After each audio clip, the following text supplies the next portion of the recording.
Hey, what's up guys? Soldier Knows Best here. So this is going to be my review of the new Sony ZV-1, and this is their new compact camera that is aimed at content creators like myself and maybe even you watching this video.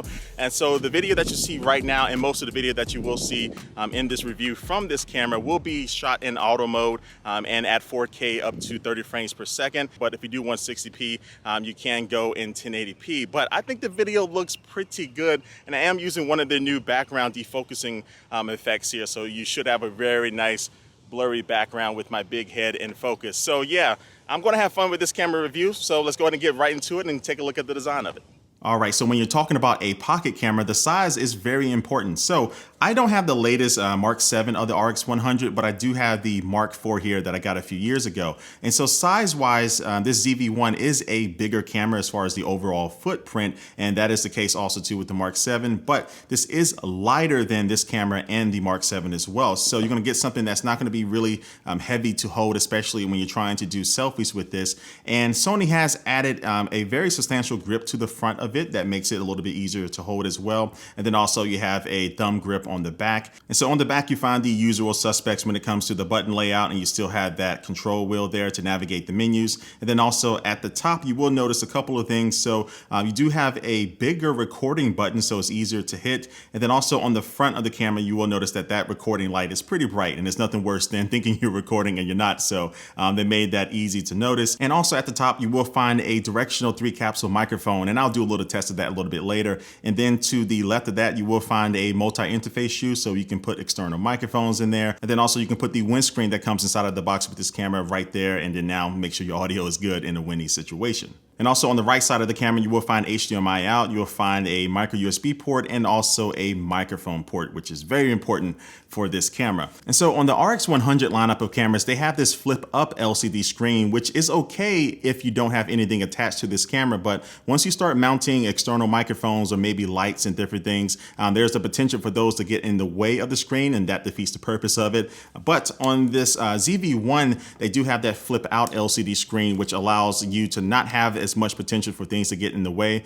So it's great for taking selfie videos or selfie photos. And then also it does tilt up and down. So if you're trying to take low angle shots or high angle shots, you'll be able to see that screen clearly. And then also you can just flip it all the way back on the camera and have it centered for a more traditional look. And then also when you are transporting this camera, the fact that you can flip it around and then have the screen facing inwards on the body of the camera is going to help protect that screen from getting scratched up. And it's convenient when the camera is off and you do flip out the LCD, it automatically turns on, and then when you flip the LCD back onto the camera, it turns off. And also with the screen itself, I think the quality is nice and also the brightness is good, but I did notice that when you are recording in 4K, you cannot adjust the monitor brightness, and I'm assuming that's dealing with the battery life and the camera trying to preserve as much as possible when recording at 4K. And that comes in play because this camera does have a sunny weather option, so if you are in the sun and you want to see the screen better, you can turn that on, but only if you are recording in HD. And so you can see that Sony made this camera with video being the #1 priority, and that's different on the RX100 where photography is the #1 thing, because that camera has a viewfinder and also a pop-up flash, and you really just don't need those things on a camera that is geared towards taking video. And so yeah, even with all of these enhancements and little changes that I did notice, when I first picked up this camera, it did feel very familiar. It's no learning curve at all, especially if you use any pocket cameras from Sony in the last few years. But enough for the hardware for now. Now let's talk about the video quality. So this camera does have a 1-inch sensor inside of it, and also a 24-70 lens that can get you down to f1.8. And that f1.8 still makes this a very, very capable camera to use when it starts to get dark outside. And I was really happy with the results. It wasn't a lot of noise in some of these video clips that you're looking at right now. And then the 24-70 zoom lens on this camera is just enough to get the job done. It's not quite the 24-200 that you get on the Sony RX100 Mark 7, but it's still going to be something good, and the stabilization still holds up pretty well. And so personally, I would like to see more zoom in this camera, but this camera is a few $100s less than the Mark 7, so I do understand some things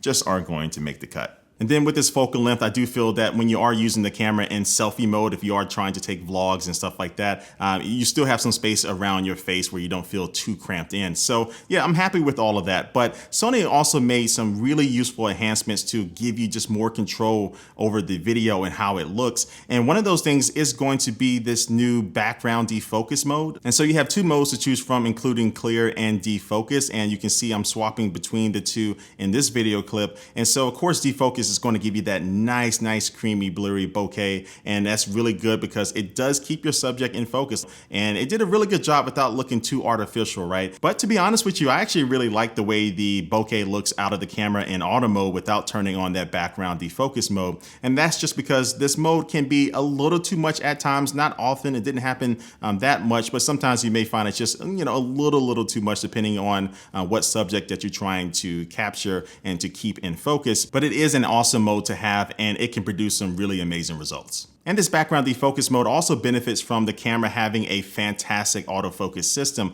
And so this camera does have face detection for humans and pets. And then also it does have real-time eye autofocus for humans. And it does a great job at locking onto your eyes, even if you're moving your face around. And I was just very confident with using this camera because of this autofocus and not feeling like I needed to turn on manual mode. I think I did once, but other than that, it did a great job at whatever I threw at it and just keeping it in focus. And the autofocus speed as it was transitioning from one subject to the next was just excellent. So Sony has been doing some really good things with autofocus, and this camera definitely continues that. And as far as colors, Sony has reworked their color science for this camera. So they say it should be better for skin tones, and I think it does a pretty good job. It's a very nice look to the video that comes right out of this camera. I'm really happy with it. But if you do want more flexibility when you are editing your videos in post, you can choose to swap between different picture profiles to find the right one that suits you to kind of give you the look that you want out of a camera, and then you can edit it in post and make it look how you want. And so as I said earlier, most of the footage that you see from this camera is going to be using the intelligent auto mode for video.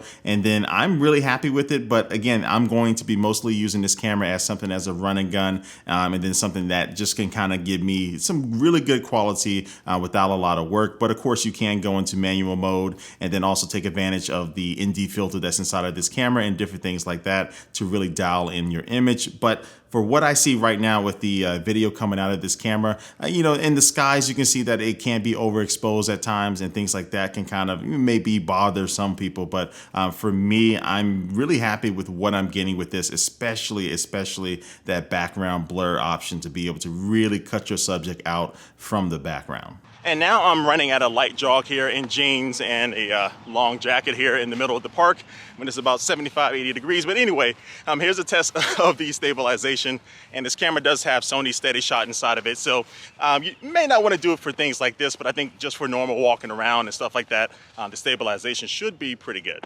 And Sony also threw in this soft skin effect that you can apply to your video if you're trying to be cute. But this basically is going to be like a makeup filter, right? It's going to help hide some of those blemishes and things like that on your face, kind of smooth and blur things out a little bit. And I think by default, it comes on low, and I actually left it at that. I think that looks just fine. But when you get up to high, it looks a little too processed. So it's not really for me, but you can turn this off altogether and just get the regular sharp looking video if you want that. Something else about this camera that I do like is that it does have face priority auto exposure. So I'm walking out in the daytime underneath this tree. So I have the sun coming in through the branches and the leaves. And so I'm going in and out of all of these shadows and stuff. But you should see that my face is still going to be brightened up, and I'm still going to be able to be the focus of the video. Of course, my beautiful face still should be looking really good. Again, as I come out here in the sun, you see it should be adjusting for all of that. And I'm walking back underneath the tree. Yeah, it's pretty useful. And I've already praised the autofocus on this camera, but there's also a new feature called Product Showcase, which really just puts the autofocus in overdrive, because if you have the camera pointed at your face and then maybe you want to quickly hold up an object very close to the camera to show your audience, a lot of people who do makeup tutorials do the same thing.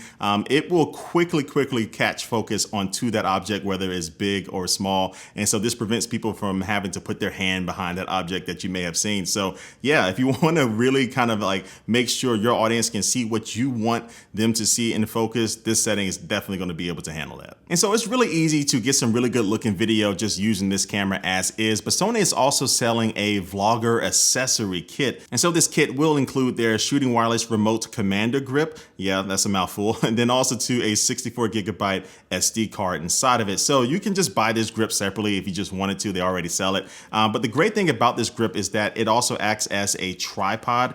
So you can mount the camera on top of it, and then now you can just kind of place this on your desk or on the ground very easily. And you can easily pan and tilt with this thing so you can get the right angle that you're looking for. But the best thing about this is that it does allow you to control your camera wirelessly. So it does connect to your camera via Bluetooth. And then now you have some buttons on the front, including a button to take a photo or to start or stop the movie mode, and also to control the zoom. And also there is a custom button so you can map that button to do what you want.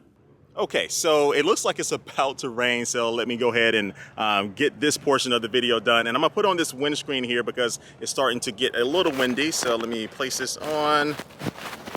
And boom. Okay, so hopefully my audio will be better just in case the wind picks up. But look, I really do like this grip. It's really useful, and I think when I start carrying this camera around with me, I will always keep this grip in the bag with me as well. And it's just really useful to be able to get high angle shots like this without having to worry about not having a good grip on the camera itself. Now, there is one inconvenience with this grip, is that it does block the battery and the SD card cover on the bottom of this camera. So if you do need to swap those out, you have to unscrew the camera from the grip itself. And also, let me switch arms here because my arm is getting tired. Let's talk about battery real quick. So I usually, when I went out for this review, I took this camera out and I recorded for maybe about 2 hours or so. And by the time I was done, the battery was completely dead. And that's me recording maybe 4 to 5 minute shots here and there. And so when you combine that with turning the camera on and off, and also just playing back some of the video on the camera itself. And so for me, man, the wind is really picking up there. So hopefully this windscreen is working. So for me, I honestly would carry at least 2 batteries with me, more than likely 3 when I am using this camera.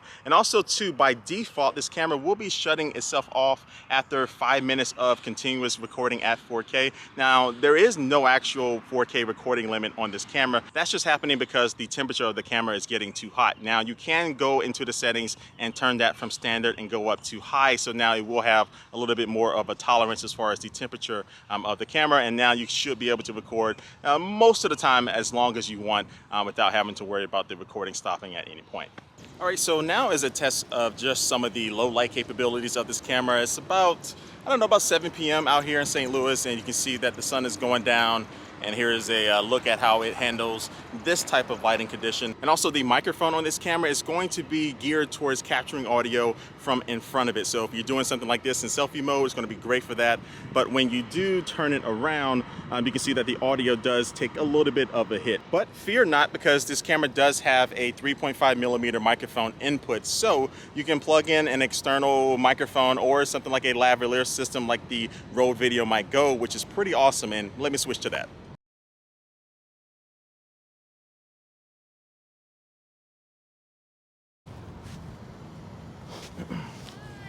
Hey, what's up? I'm kind of out here by myself. Looks a little awkward, but I'm used to it. Okay, so now I have this setup mounted on my camera, and I think this works out perfectly. And I think this will be my go-to setup, no pun intended. But everything fits nicely. So now I can turn the camera in any direction. And now you're still going to be getting that good, consistent audio from this Rode Video Mic Go setup. So yeah, you can plug in any other type of microphone setup that you have with this, but I think this is just the perfect size of this microphone setup to go with the small size of this camera. That's going to make it a really good portable solution no matter what you are doing.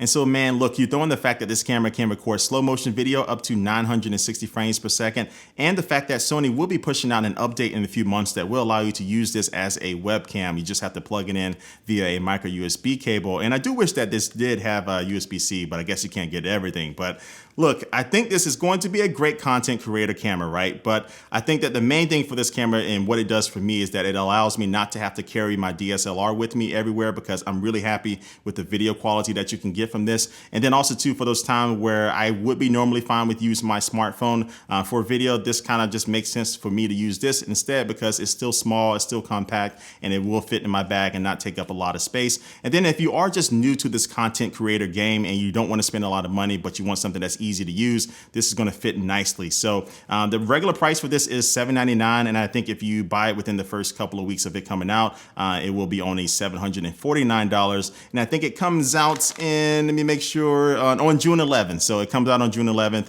and you have until the 28th to save some money. And so yeah, I have to send this back to Sony, but I will be picking one up for myself once it comes out. And so yeah, this is my review of the Sony ZV-1. So leave your comment down below and let me know what you think about this camera. Make sure you subscribe and hit that notification bell. And like always, I do want to thank you for watching this video, and I will catch you later.